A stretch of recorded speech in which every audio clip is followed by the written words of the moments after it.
Okay, so we have just received some very exciting news, and the adventure is about to actually begin. When I came out here, I expected to be sitting in, spending an hour or so a day at least sitting in front of a supermarket to get food.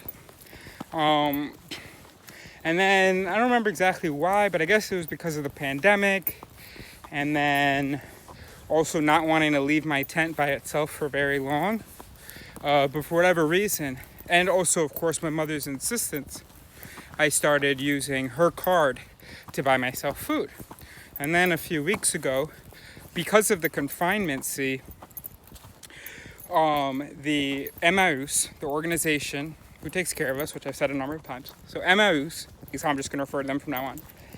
Emmaus, because the dining halls shut down, and just because everything's gotten more complicated, and also because their offices are closed except for rendezvous appointments. Because of that, they've been, giving out meals, and usually it's enough really to feed you for the whole day at noon in the woods, right? So all I have to do is walk 1.5 kilometers to get food. So I've been consistently doing that. I bought a couple things on Amazon, spices or whatever, because the French have a very bland taste. And because I'm vegetarian now, vegetables are pretty gross. So it was, so I can't really eat this bland French vegetable shit without spices. But I just haven't been going to the grocery store to get food anymore over the last month. Anyway, when I first got out here, I learned of this thing called RSA. And somebody else had told me about it. They were like, I think that the French government pays you a minimum sum to stay alive.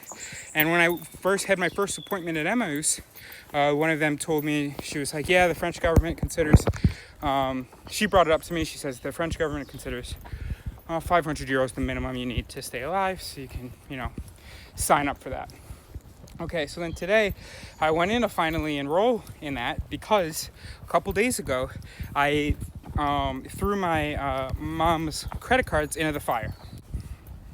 The thing is, I've always been so close to my mom that I had very high expectations for her and for our relationship.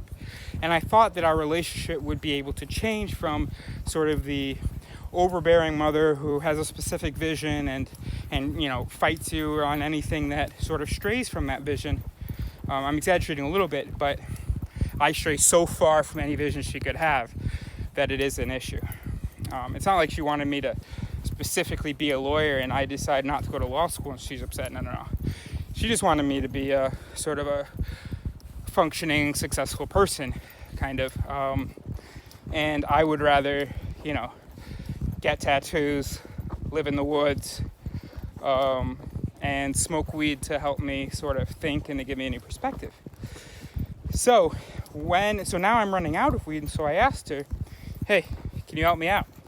She goes, no, right? And so it was that day I realized, wait a minute. So long as I'm financially dependent on my mother at the age of 29, I am going to have to at least partially follow her rules. That means I can't discover myself, which I've pretty much done, or my ideas, or sort of my place in society, which I haven't necessarily figured out. My place in, I'm using society in a very general sense. So I threw the credit cards in the fire, which means that right now, the only money I have access to, I deleted my cards from Apple Pay, from Amazon, everything, right? So the only money I have access to is the negative 9 euros in my French account. Now, I felt courageous enough for that to be the situation because, because I have no problem eating, and two, because I thought, okay, I'm going to sign up for this RSA thing, which is the 500 euros a month, and so I'll be able to pay for my weed and my existence. I'll be able to feed and weed myself, which is all that I really need. I'd even actually sort of started fantasizing about maybe saving some of that money to buy a van so that I can, I overheard some other homeless folks talking about getting their van fixed to go on vacation. So that's where that came from a few days ago. Anyway, so I go there today And we're starting to fill out the thing. And the guy that I'm working with, Omran, says, have you been here for 5 years? Oh, actually, they might be seeing this. I showed them my channel. They liked my, the rap thing. So anyway, so they might be seeing this. Hello. So he's like, so have you been here for 5 years? I was like, well, no, it's been 4.5 years. And he goes, oh, well, you might not qualify.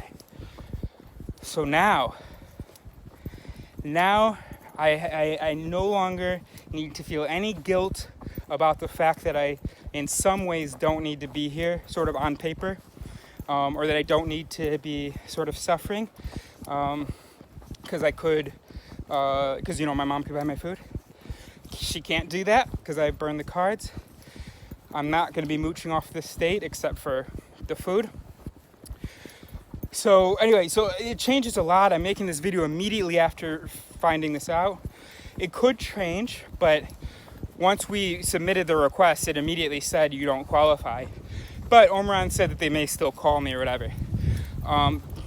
But even if they make an allowance because I've been here for almost 5 years, apparently you would have had to have worked here for 3 years, which makes sense. I'm not faulting the government for any of this.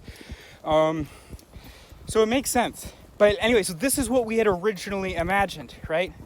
It was supposed to be that we could not get comfortable. And now we won't be comfortable for a while.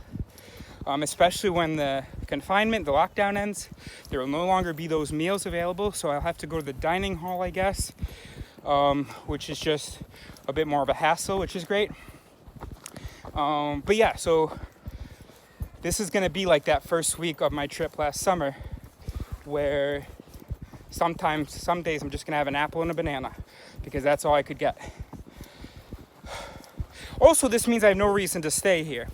So who knows, maybe immediately after the lockdown, maybe I'll try heading east. Unlikely, because I don't know that I'm gonna get picked up, because everybody's gonna be afraid of being close to strangers, so.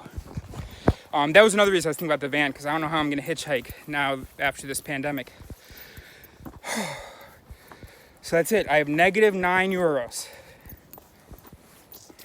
And iCloud just tried to bill me today for my cloud storage. And that would be a problem if I no longer can keep all my photos in the cloud. That would be a first world and very serious problem. Anyway, I'm not gonna waste your time with my thinking about this out loud. I just want to give you an update. The adventure has pretty much, or it's now really about to start.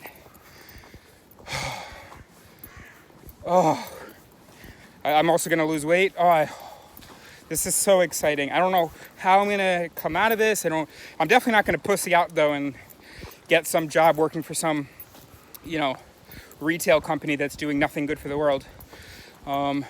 If I starve, I starve, but I don't think that's really possible. I mean, it's not possible to starve in France, especially in a big city like Paris. Okay, that's enough.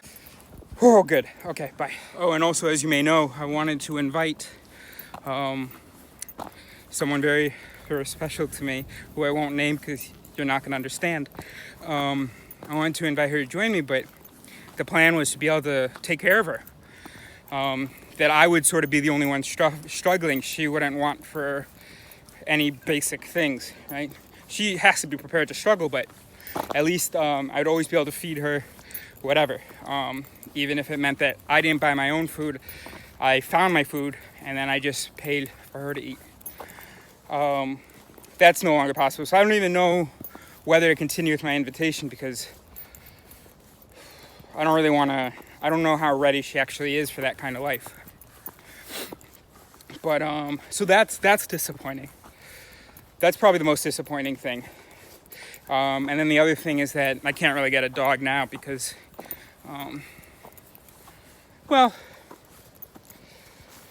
no, but anyway, it's sad that this future that I'd imagined for us won't be possible unless she's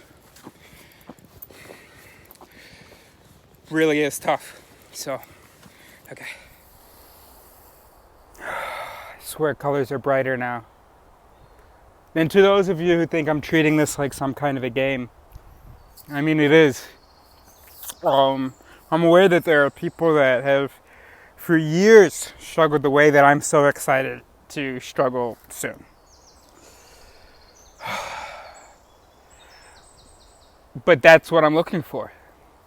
Anything to avoid complacency and just biding my time and hating this world.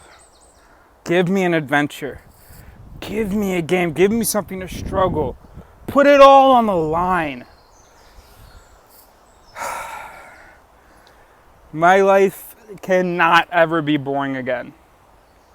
The material, the experiences.